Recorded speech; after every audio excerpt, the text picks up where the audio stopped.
Welcome again. I've been a member of this parish, since I have been here at all. And as an adult, I have been at Sunday services, crowded candlelit services, weddings, baptisms. I vividly remember the childhood excitement of nativity plays here, of youth club, sales of work, the Christmas fairs. Since childhood, I have listened to the historic stories of this place. And alongside these, even at our kitchen table when my dad was in the vestry, worries, that disappeared a second, worries and discussions about the organ. Is this going? About the organ, the roof, the car park, the boiler, the organ again, the roof again. These discussions, they've gone on for so many years and for so many generations. But let's take a quick moment just to look around. Look around you. St. Nicholas Church means so many things to all of us. It is a place of worship and prayer, of parish family, of beauty, history, comfort, safety, culture, and celebration.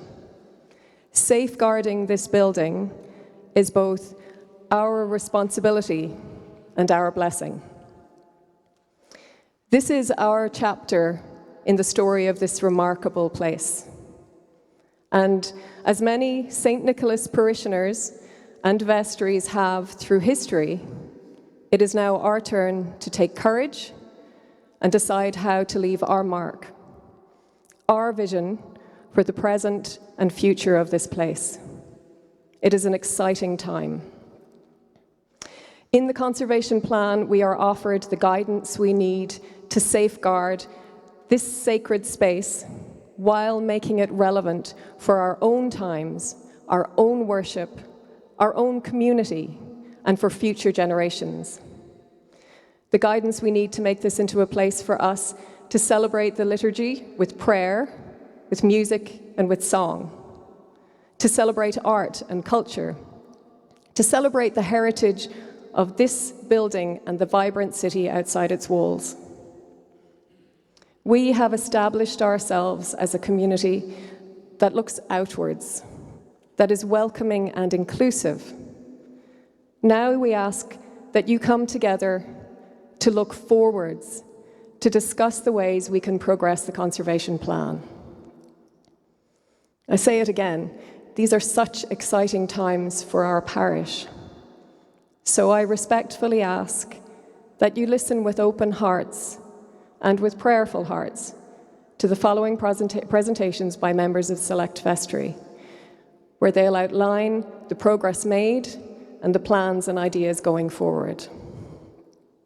Most of all, we ask that you take the time after to think and discuss. This is a responsibility and a challenge that we all share, and your contributions, your ideas, and your involvement as members of this parish family are key to moving forward.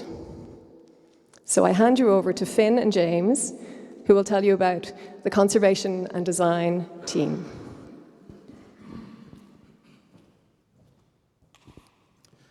Thanks very much, Sinead. My name is James, and Finn and I will be talking to you about the conservation and design development. As I'm sure you're aware, St. Nicholas's Collegiate Church is a building of national and historical significance, and accordingly requires a very high standard of conservation. So in recognition of this, a conservation plan was prepared in 2021 to provide a policy framework to guide decision-making on the maintenance and sustainability of the church for future generations. So the purpose of these policies within the plan is to ensure the continued use and appreciation of the church as a place of worship. ensure that character and authenticity of the church is retained, and inform decision-making processes to enable us to reach the highest quality of conservation in the historic fabric. The conservation plan has identified many challenges or issues that need to be addressed to respond to the church's current use and needs, and has given us an outline structure as to how we implement these essential works. Many of these essential works will be discussed in the following presentations on liturgical layouts, AV and IT, the organ, the heating system, and not least of these will be the section on finance and financial planning, which is essential to support the project as a whole. I'll now hand you over to Finn Garvey, who will take you through some of the brilliant work being done by the project and design teams. First up, thanks, James. Good morning, all, and we're absolutely delighted to be here to sort of fill you in on the latest steps in terms of the development of this project. And I'm conscious, in chatting with some colleagues earlier on this morning, that you will have engaged with various elements of this and perhaps never seen the full picture, and this might be the first opportunity we've had to try and draw the various strands together and just explain how that all comes together in terms of an integrated, could I cue the next slide actually, integration of the entire design. And I think when we think about projects and successful projects, one of the things that really is core to those projects is, as Linda mentioned earlier on, about collaboration and about the involvement and the bringing together of all the essential elements and parties to inform and guide and support that project going forward. Not least and absolutely most important is the family here together and the community, which is already inputted into various elements of this project. And I know Glenn and Sinead will talk about the layout that we enjoy in the church today and how that has been informed by the community and how important that is. But the next step, stage in the process for us is in bringing together a set of professionals, a design team, who are going to enable us to take forward the various challenges that James talked about in relation to the Conservation Management Plan, and to respond to the vision and the future needs of this church, the liturgical requirements. The technical challenges, the fundamental challenges, be it down to very simple things like how do you deal with toilets that aren't quite where they need to be, or kitchens that don't quite work where they are, not suitably sized, etc., to much more technical matters of conservation. And works are already commencing in relation to that. We'll talk about later on and over lunch. And not to stop there, but also to realize the potential of this wonderful building, which is just in need of some love and attention to be what it really can be. So we've been engaging in this process of inviting expressions of interest from various design teams, and those invitations have gone not just nationally but internationally, and it has been humbling and inspiring that the various people who have been so enthusiastic and so motivated to want to get involved in this project and to contribute to it. But we're very careful in ensuring that we get the right team. And it is essential that the team that we engage understand our vision, share our passion for this project. And what I can say about that process is that we started off with the development of the brief, very much along the lines of what Sinead has introduced this morning. And through a process of inviting from a long list of various architect-led teams, we've whittled that down from initially 13 different parties, down to 6 who we invited to interview. And from those 6 now, we're in the final stages of inviting the last few participants to submit proposals. So it's a very exciting time. And I must say, the people who are left on that list are absolutely awesome and have inspired us in terms of what the potential of this church is and how it can go beyond the mere technical and the practical to the much more spiritual and transcendent.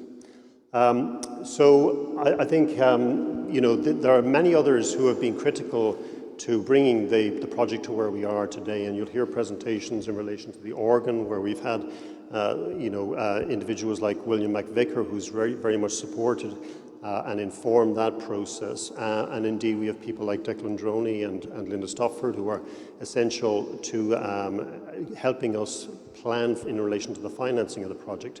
We also need to remember that there are other key stakeholders like the local authority and the funding agencies, and you'll hear Martin talking about the great success as to where we've got to today in terms of support of the project, way beyond sort of the limits of this building. So at this point, what I'd like to do is hand over to Glenn, who is going to pick up in relation to the liturgical layout that you've already been involved in. Thanks, Glenn.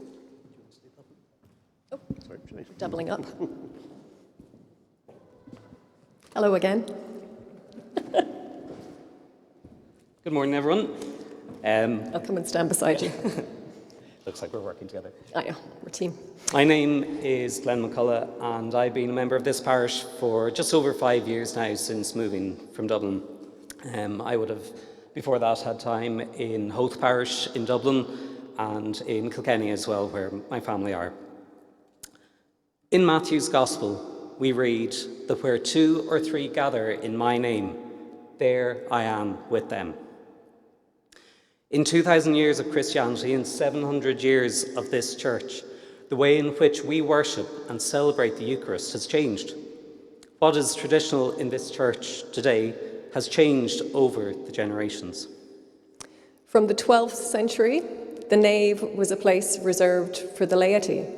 Linda.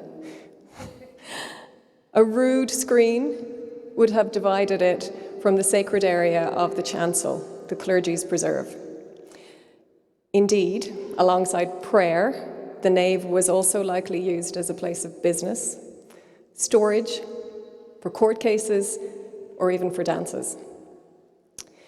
By the 17th century, 13 ancillary altars and a number of chapels patronised by the city's guilds and the merchants' families meant the liturgy was being celebrated throughout the day in its many forms. Leaping forward to Victorian times, and the altar stood here in the north transept, and the congregation gathered and prayed in the south. This is a building whose fabric has evolved along with the needs of the community and how they celebrate and experience the liturgy. Parishes of the past came together, like we are today, to make decisions about change. Even in the past 20 years, we've moved away from the use of the high altar and the choir stalls at the front of the church to where we have them in their current position. Here we stand trying to see how best we can use a 14th century building for worship in the 21st century and beyond. This is our chapter of the story of St. Nicholas's. Between 2019 and 2022, we trialled different liturgical layouts. The objectives of the liturgy layout are to offer a warm welcome to all who cross the threshold of the church, and to emphasise the dignity and beauty of the music, the language, the movement, and the materials, so that these things may speak of the transcendent and immanent beauty of God. To create a physical space where all present feel a sense of community, can participate easily, and are able to see and hear clearly those who lead and preside. This also includes the musical aspect of the liturgy.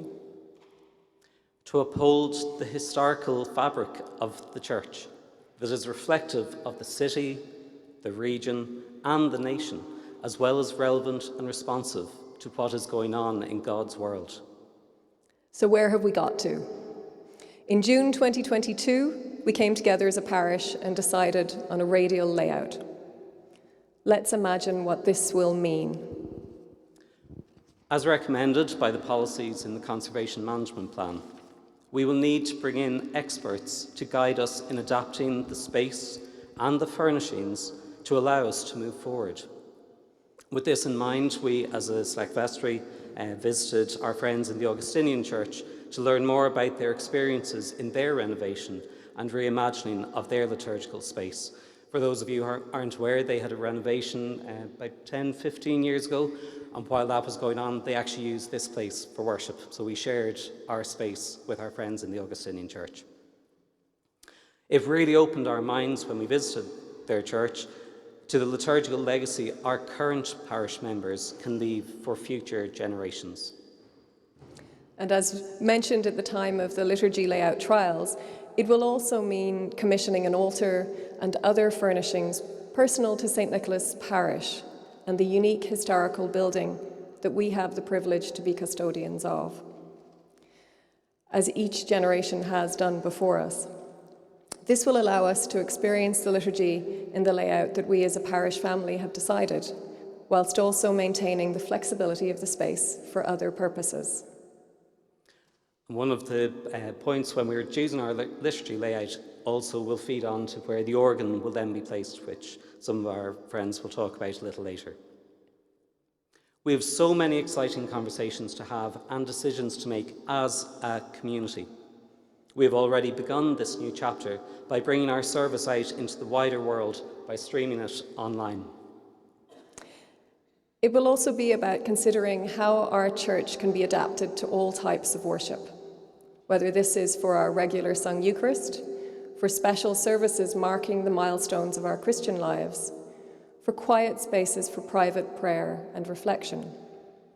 A worship space that includes everyone, from our youngest members to our longest serving parishioners, those who visit us once to those who come every week.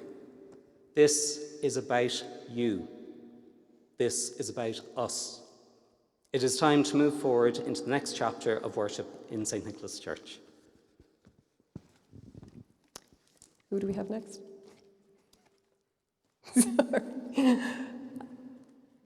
Maria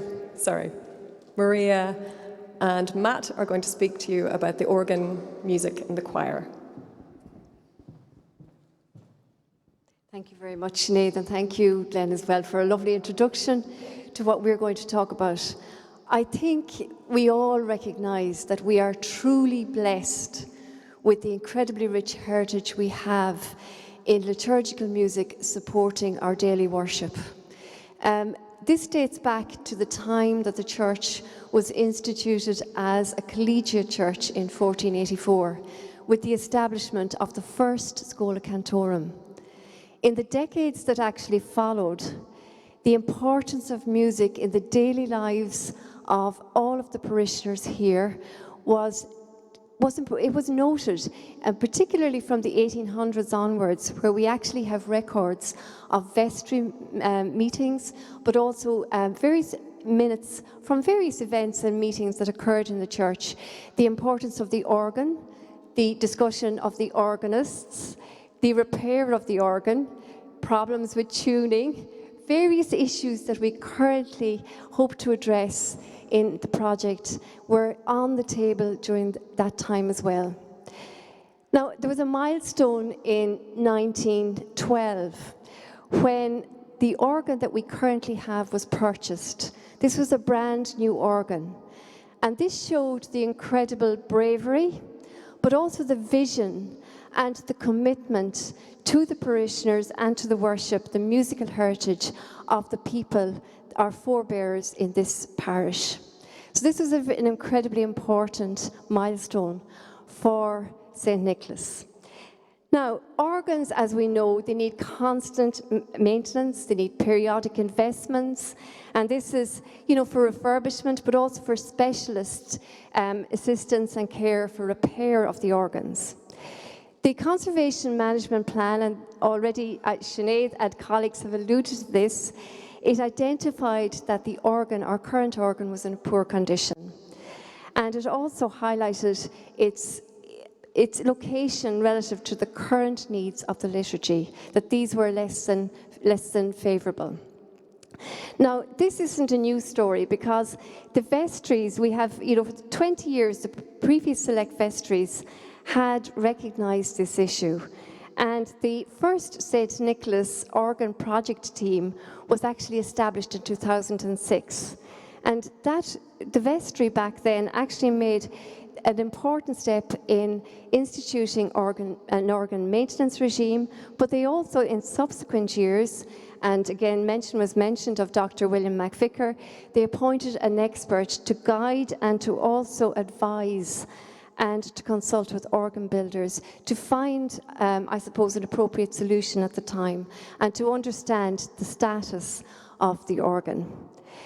We've reached a stage where the latest update is that the organ is in a terminal state. And I think we've noticed this down through the previous years, that there have been issues, ongoing issues. This means there's a timing and an urgency in terms of addressing this issue, because any process for a replacement of an organ will take a minimum of 3 to 6 years. So it requires a lot of time, but also refurbishment of an organ requires time as well. And it requires great care, but also expertise. And this is a costly process, irrespective of whether it's replacement or refurbishment. And some of our other churches, including St. Canice's Cathedral in Kilkenny, Glenn had mentioned St. Canice's, they underwent quite an expensive and extensive organ refurbishment project in 2008, which was completed in 2008.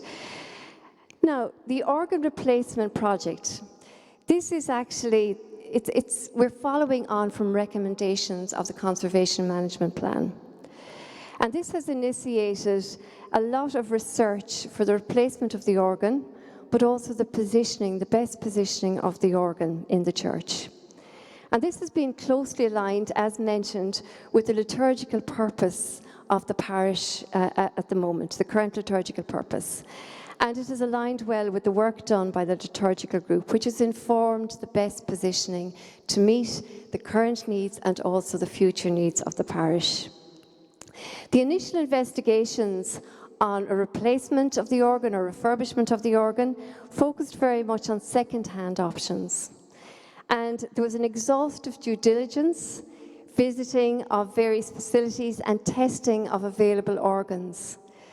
And the overall conclusion was that all of the second-hand organs that were tested, all of those options failed to deliver a suitable solution for this church, for our church, and included a high degree of risk. So it was really back to the drawing board again. There was a re-engagement with the organ builders that had advised in the first instance on the best options for a new instrument procurement. And this has been a very rigorous and thorough process where best practice has been followed and due diligence again has been given with first and foremost the priority of the parish and the parishioners and the liturgical worship in the church. We're at the stage of selecting the preferred builder and discussing some issues of detail. And these include something like when, where, how, tax matters, financing and fundraising options, but also potential revenue from the old organ. Now, why is this important and what is the purpose of all of this? The Schola Cantorum, as we know, this rich heritage we have, was re-established in 2012. The Schola Cantorum consists of 5 choral groups that with a focal point, the Collegiate Church choir, that actually support the liturgy and the liturgical worship in this church. The different groups have gone on to great strengths, and St. Nicholas is renowned for its musical excellence and its liturgical excellence. This last year has been a very exciting year because it has seen the establishment of new choral scholarships.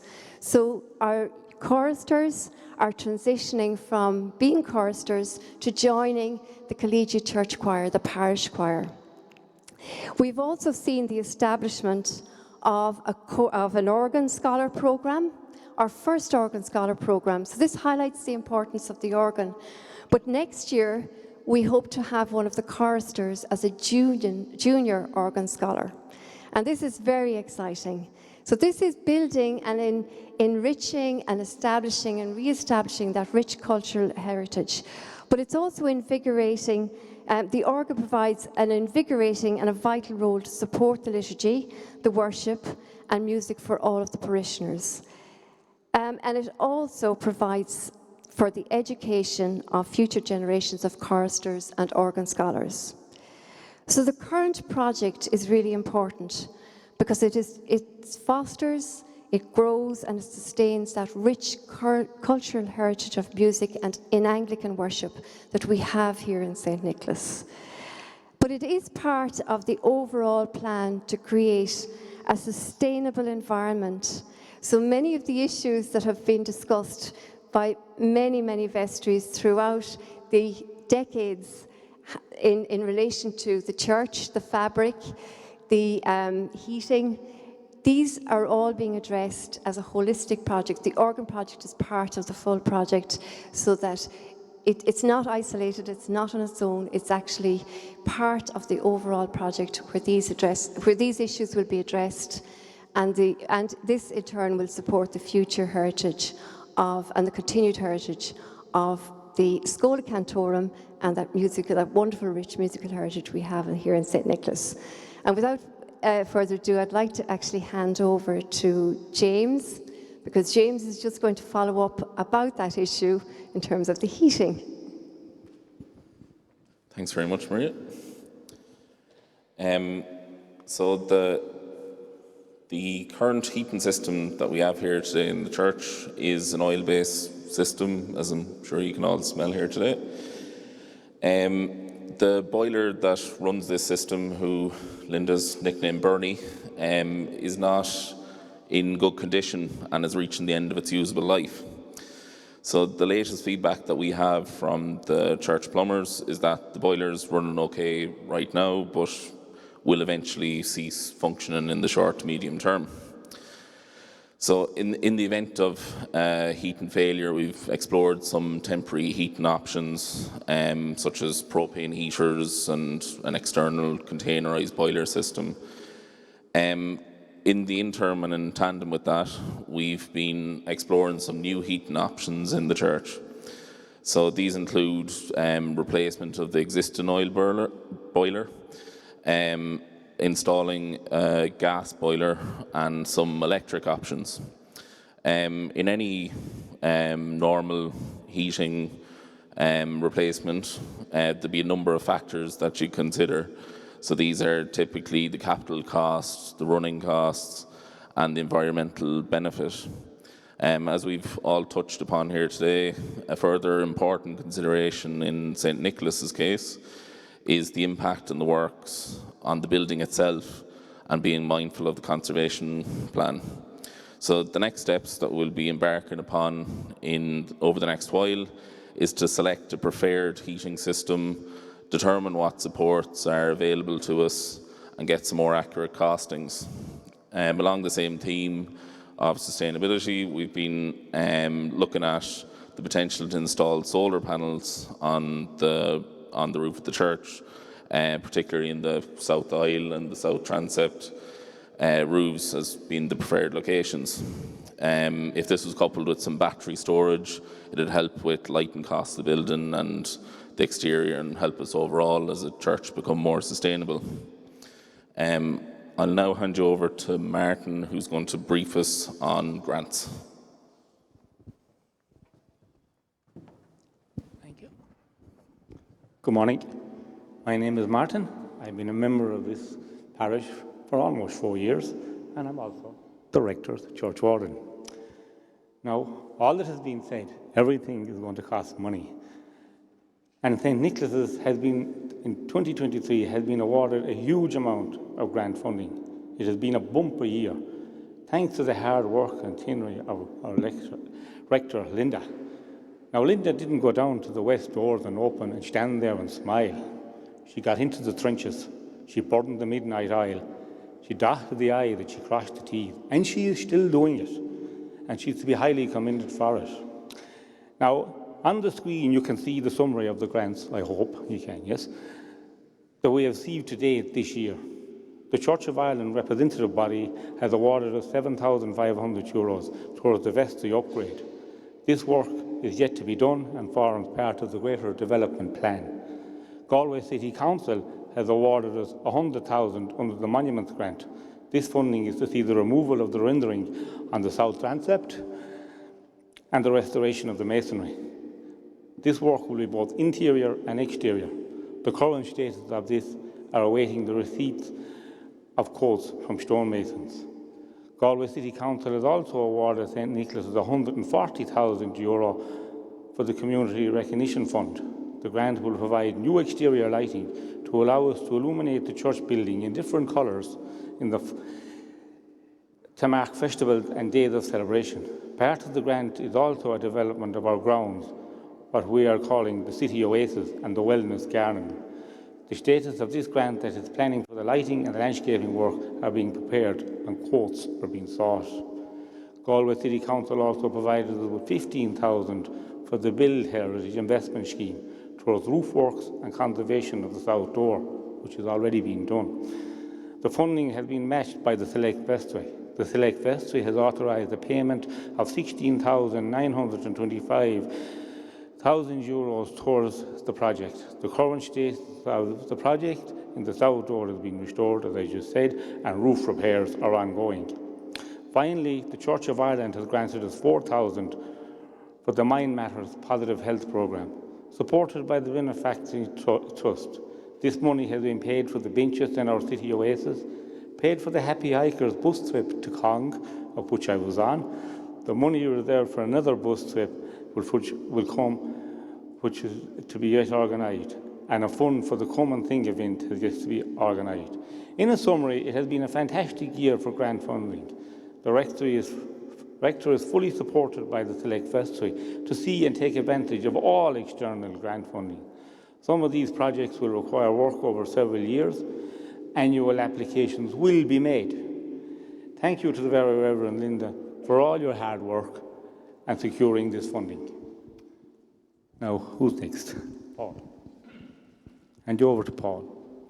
Thanks, Martin. Sisters and brothers, Paul Hardy is my name. I'm the secretary of your Select Vestry, and I've had the honour of being that for 7 years.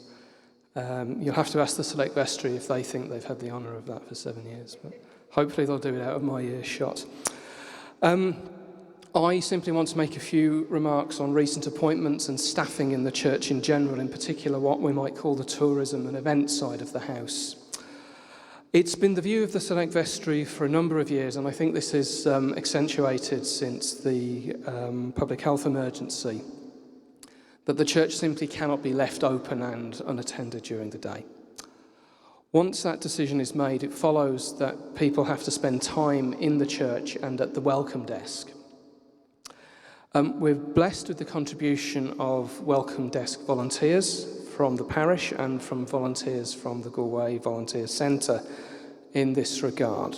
But there's only so far that the parish can rely on volunteers who have other jobs, other commitments, and of course those volunteers have to be managed in the same way that anybody else has to be managed. In June, the Select Vestry appointed Philip Kelly to the post of church manager. Philip has extensive experience in the hospitality industry, both in this country and overseas. The purpose of the appointment is in part to free the clergy from the secular responsibilities that go along with operating a building, which is both a place of worship first and foremost, but also a tourist attraction and a quasi-civic centre. Some of that work is hands-on, supervising the welcome desk, as I mentioned, overseeing events in the church, handling bookings, managing the physical facilities, but some is more managerial in nature, such as developing strategies for tourism and events, dealing with external bodies such as building contractors or the City Council, and assisting with the grant applications that you just heard about from Martin. The church manager will also be responsible for managing tourism and events staff when these are reappointed following recent staff departures. This aspect is of particular significance because the Select Vestry wants to use the space of this church to raise revenue for its enhancement and preservation. A state grant scheme exists. It's under the auspices of Fulcher Island, the National Tourist Authority, for the development of sites of historical and cultural significance, like St Nicholas Church, as gala dinner venues. which monies would be used to enhance catering, toilet facilities and so on to make the place workable in that regard. And the good thing about a grant like that is that they don't take away the kitchen and toilet once the gala dinners are over. Now, such a grant, if it's obtained, might make possible the development of a business model, a sustainable business model in the church, which could contribute substantially to the costs of a new organ that you've heard about and the other necessary works to the church. We want, as far as possible, to try to get the space to contribute to its own preservation. However, such a venture requires professional and experienced coordinators to be successful. It requires people who are knowledgeable about hospitality and about business. It can't just be done by people on a sort of ad hoc hobby basis.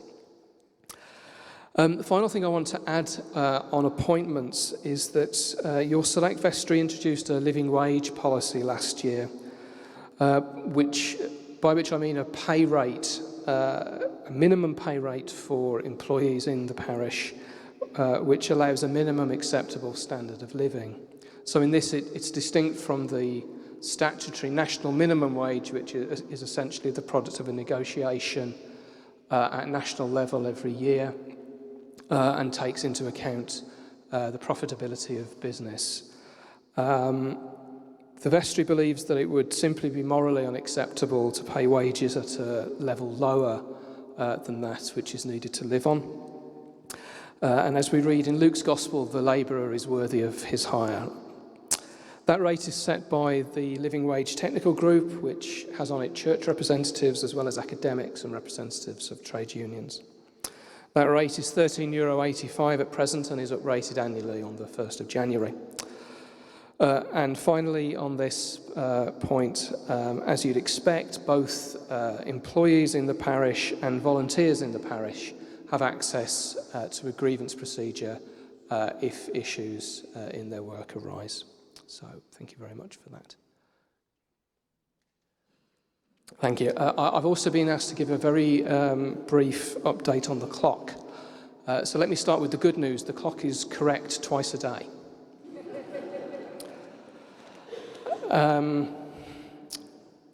The long story short is that the innards of the clock need to be dismantled and reconditioned to ensure its long-term functioning. We still await, I believe, an estimate of that works from the Time Lords, so to speak, the experts in clocks. We're also awaiting information from the City Council on part funding for that work.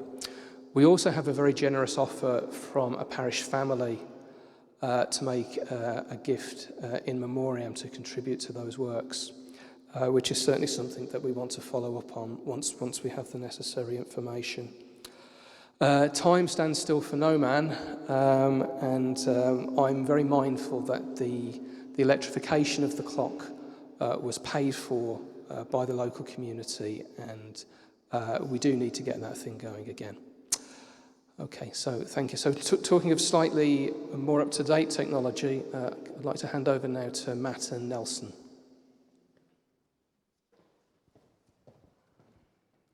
Thanks, Paul. So just a brief note about our goal with tech in the church. The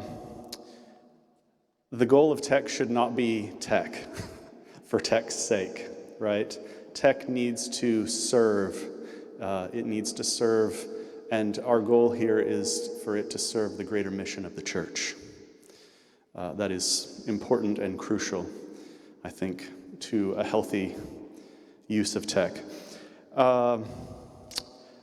New AV system. So as you may or may not know, our old audio-only system here in the church was in dire need of replacement.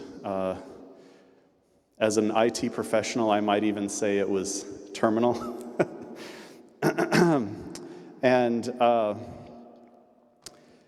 new capabilities were also needed, as all of you know, during the pandemic. None of us could be present, physically present here to use that. So new capabilities, we're needing specifically streaming capabilities for everyone to have access to the service at home.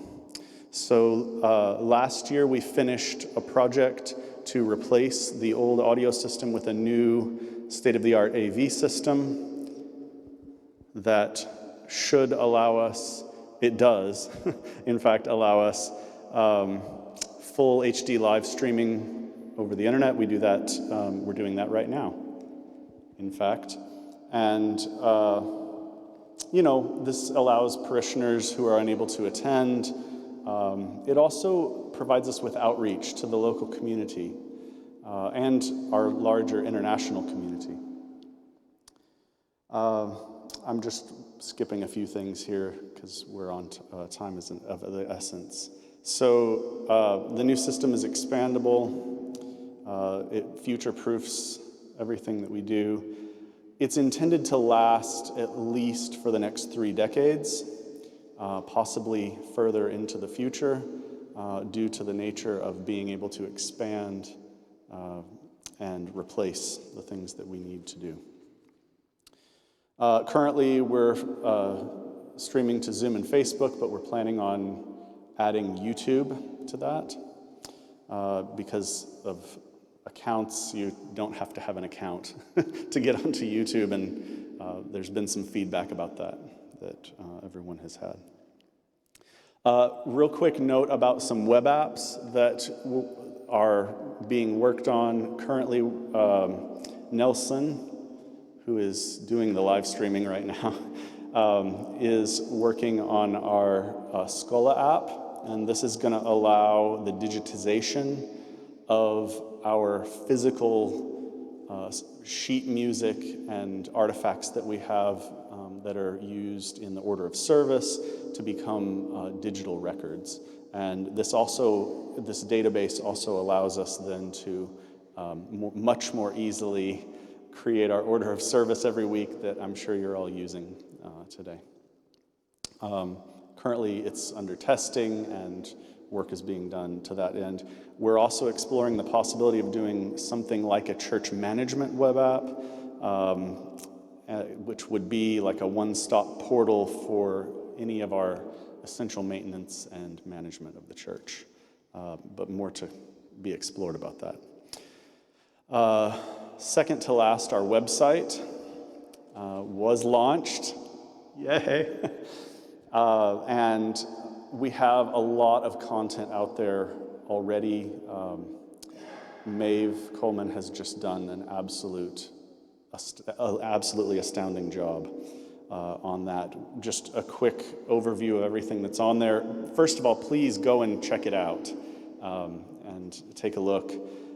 We've got lots of info there about the heritage and the history of the church, recent events that are up and coming.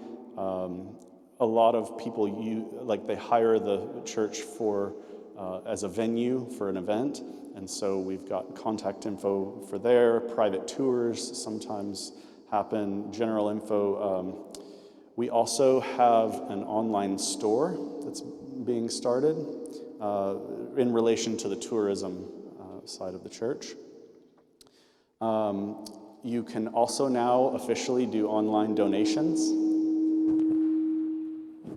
on the church website. You can do online donations to various campaigns, including the Oregon campaign and the others. More content is coming. Maeve texted me this morning, actually, and I think she said the Schola information is up there and various other bits. Please come and take a look. I don't want to go into too much detail. Finally, it's quite a bit of work to do all of these live streams and provide this content to our subscribers. So we have a team that does that, myself, Nelson, and Michelle, and we recently added another member, Michael Cannon, to the team, and welcome, Michael. So glad to have you on board. And we're always looking for volunteers. So if you are interested in volunteering, please come and talk to me. I would love to discuss that with you. Thank you. And next, I think, is Eco Congregation. Roxanne? Hi, morning everyone. Hope I'm not too loud. So I'm going to talk about St. Nicholas as an eco-congregation and a city oasis. So presently, St. Nicholas has completed the self-assessment checklist and has created a plan for improvement of the church and its surroundings. The checklist consists of easily achievable tasks such as recycling in the vestry, in the Sunday school, as well as bigger tasks which deal with sustainability, which James mentioned. 4 areas of an eco-congregation are spirituality, practical, community, and global, which involves leading services that highlight climate justice, creating useful outdoor areas for the community, supporting Christian aid, and partnering with local community environment schemes.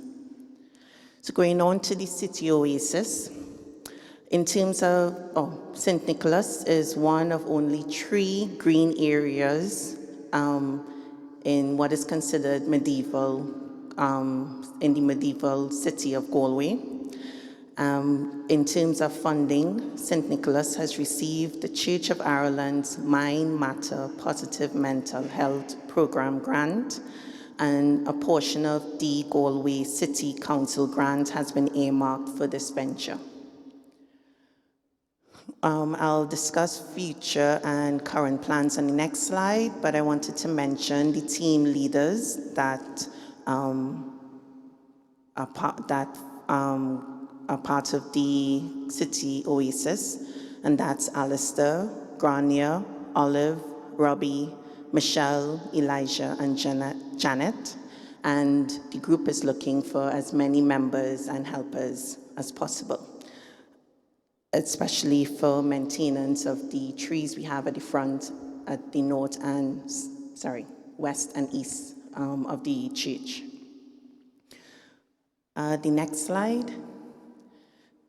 So work has started in different areas of the churchyard, and there's noticeable differences already. For example, cleaning up and replanting the area at the memorial wall, which is the upper left slide, picture. We're also replanted on the north side of St. Patrick's Chapel. Planting around the perimeter of the lawn at the eastern side of the church, and that includes a herb garden. So that's the far bottom right picture. Recovering and replanting the rose flower bed, which is on the southeast side. Also putting in new stones, restoring the metal work, putting down a weed blocker and slate coverings on the bordered graves. Also continuing the Bring a Plant Sunday. Future plans include putting in pollinator beds, creation of a wildflower garden on the perimeter of the church railway, on the grave side and around the birch trees to the front. Also planting a fruit garden of black currants, gooseberries, raspberries, apple and pear trees and shrubs, and also a vegetable garden. Especially for the church, its community, and especially for the parochial school to have an outdoor classroom. Making the area around the church accessible for wheelchairs and prams to get in around the church, and which is an important point is ensuring that the path is safe in all types of weather. Having raised beds for children and the differently able to be able to grow, plant, and to interact with the gardens. And on the last point of fencing. So it's hoped that we will replace the fencing that separates the south and east part of the church grounds, and we hope to erect a more aesthetically pleasing semi-permanent railing, which is in the design of the outer railing. So just the last point is maintenance, especially for the large trees we have, especially in the back, to make sure that they're not overgrown. So that's why we need as much help from everyone as possible. And to remember that the surroundings of St. Nicholas is for everyone. Everyone is welcome to join any way they can, especially maybe bring a tree sundae to help with cutting or planting everything. So this brings the end of the presentation from myself and the rest of the Select Vestry. We just want to say thank you for listening, and we look forward to spirited discussion during and after the potluck. Thank you. Just a few final details before we finish up. You can see on the slide to my right here, this is something we'd love if everyone engaged with. We need to find a project name.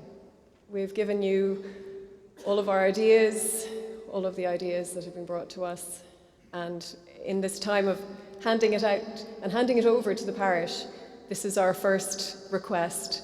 If you could put your heads together and have a think, have a chat, and there are post-its on all the tables, the lunch tables. So we're looking for a name for the project moving forward, something that defines us and what we want to do here in this church. We're not going to do it now. I think everyone's listened and seen enough today. But there is a short video of the 1950s renovation that we're going to have running on the screen here after the service. So if you want to take a few minutes to have a look at it, I haven't even seen it yet. So it's nice to look back and then maybe bring that forward, you know, where we are bringing it all forward today. And then lunch, looks, smells, can smell it over the kerosene from this point in the church anyway.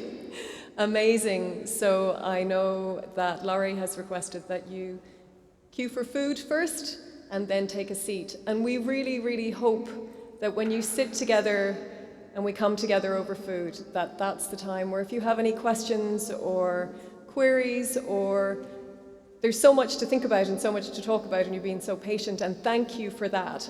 And I want to say that on behalf of the vestry. Thank you so much for your time and your patience this morning. But I'm looking forward to sitting down with everyone for a well-deserved lunch and talking all of this through. Thank you.